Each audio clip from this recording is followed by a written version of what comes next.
বুদ্ধিদীপ্ত এই সামনে চেষ্টা করো কে বৃহৎ একটা টিম। কাছে গেলে যে গোল হবে না হবে না এরকম কিন্তু না, শুট নিবে বাবলে তো না। আর রক্ষণাত্মক ভঙ্গিমায় খেলবে হচ্ছে হারিয়াকোনা। দেখা যাক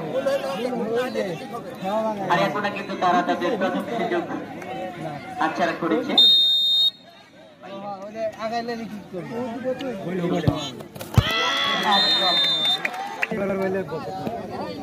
হারিয়াকোনা তাদের দ্বিতীয় শুটের জন্য প্রস্তুত। আর রক্ষণাত্মক ভঙ্গিমায় রয়েছে বাবলাকোনা। বলের গতি বুঝে একদম বলের। আমি ধন্যবাদ জানাতে চাই যারা আমাদের 7 নং মালিকাতা ইউনিয়ন বিএনপি বিশেষ করে ক্রীড়াঙ্গনে কিনারের খেলার বড় একটি স্পন্সর করেছেন আমাদের